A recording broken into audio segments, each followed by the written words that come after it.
عقدة من لساني يفقه قولي ربي زدني علما ربي زدني علما ربي زدني علما اللهم فقهنا في الدين اللهم إني أسألك علما نافعا وعملا متقبلا ورزقا طيبا اللهم انفعنا بما علمتنا وعلمنا ما ينفعنا وزدنا علما اللهم إني أعوذ بك من علم لا ينفع ومن قلب لا يخشع ومن نفس لا تشبع ومن دعوة لا يستجاب لها اللهم ألهمني رشدي وأعذني من شر نفسي نية تعلما وتعليما لله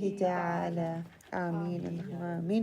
الحمد لله نحمده ونستعينه ونعوذ بالله من شرور أنفسنا ومن سيئات أعمالنا من يهده الله فلا مضل له ومن يضلل فلا هادي له اللهم أرنا الحق حقا وارزقنا اتباعه وأرنا الباطل باطلا وارزقنا اجتنابه الله ربي لا أشرك به شيئا اللهم لا سهل إلا ما جعلته سهلا وأنت تجعل الحزن سهلا إذا شئت اللهم ثبتنا عند الموت بلا إله إلا الله اللهم اجعلني أحبك بقلب كله وأرضيك بجهد كله اللهم أهدني وسددني اللهم أهدنا وسددنا اللهم أهدني واهدني به آمین اللہم آمین.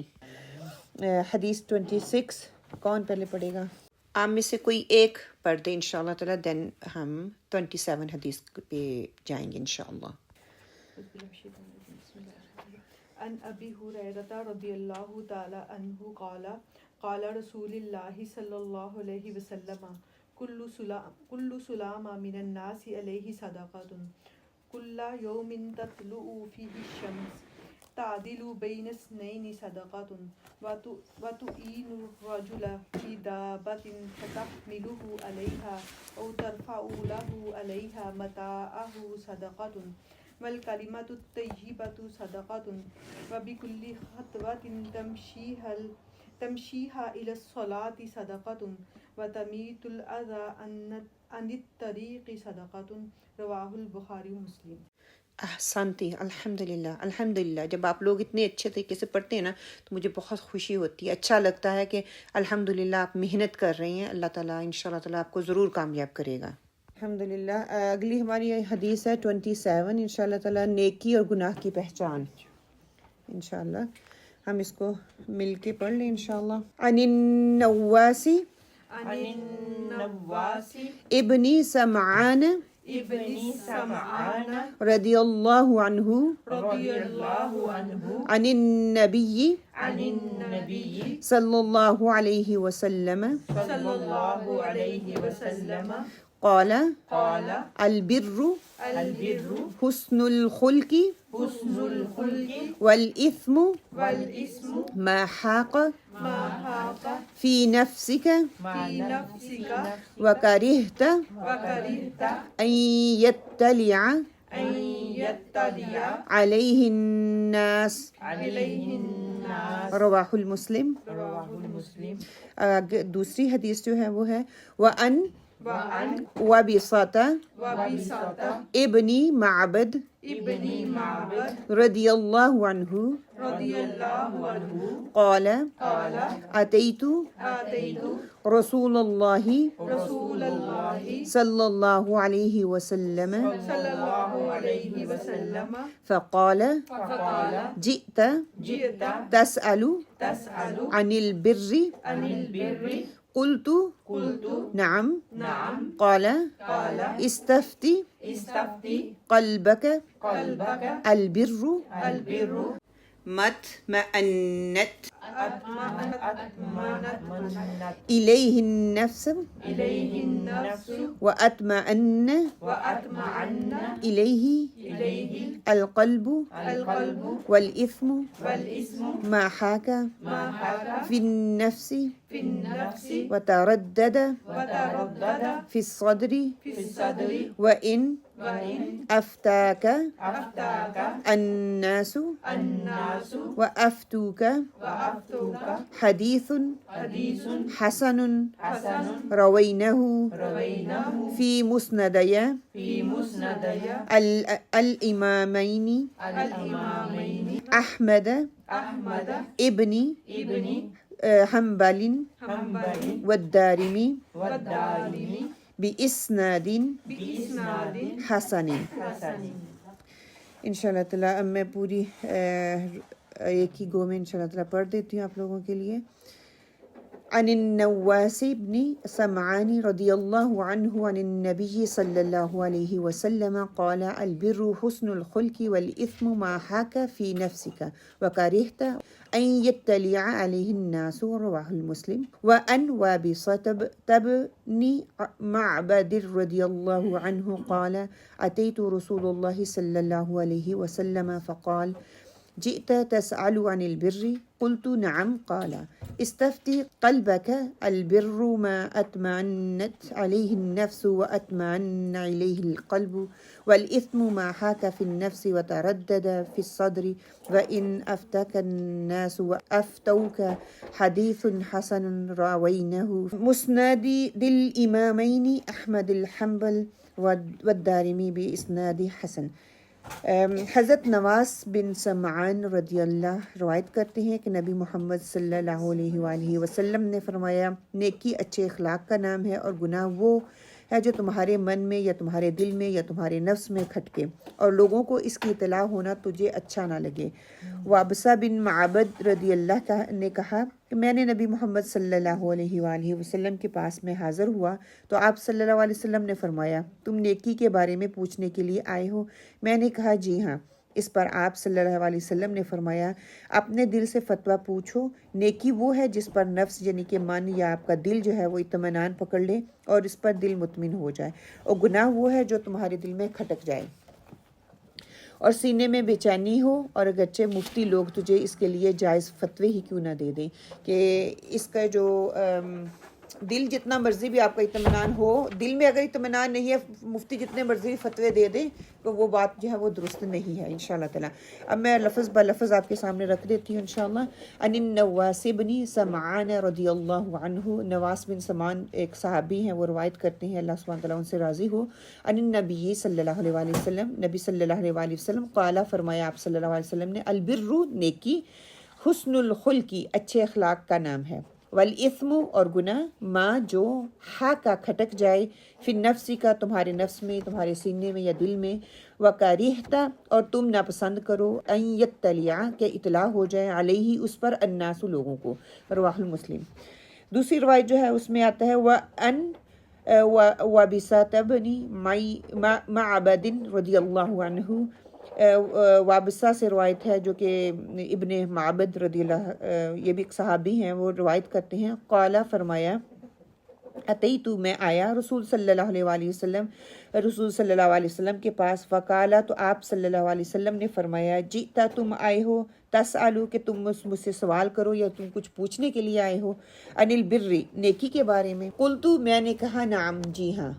قال آپ صلی اللہ علیہ وآلہ وسلم نے فرمایا استفتی فتویٰ لو یا پوچھ لو، قلبک اپنے دل سے، البر نیکی ما جو اطمأنت مطمئن ہو جائے، اطمینانیت پکڑ لے، الیہ اس پر، نفس النفس، واطمأن اور مطمئن ہو جائے، الیہ اس کی طرف، القلب دل، والاسم اور گناہ ما جو حاکا کھٹک جائے، فی النفس دل میں یا تمہارے نفس میں، وتردد اور تردد پیدا کر دے، فی الصدر سینے میں، وان اور اگرچہ افتاکا کناسو فتویٰ دے دیں تجھ کو لوگ، وافتوکا اور بار بار فتویٰ دیں تجھ کو، یعنی کہ تب بھی وہ نیکی تک نہیں پہنچ سکتی جب تک کہ تمہارا دل اس پہ مطمئن نہ ہو جائے، لوگ جتنا مرضی بھی آپ کو فتویٰ دیتے رہیں. حدیث جو ہے حسن ہے، اس کو مسند احمد نے بھی لکھا ہے، امام احمد بن حنبل نے بھی، اور دارمی کی ہے. 3 حدیث جو ہیں یہ اس کو ریفرنس دیتی ہیں، اور پچھلی جو تھی وہ رواہ مسلم دونوں کی جو تھی وہ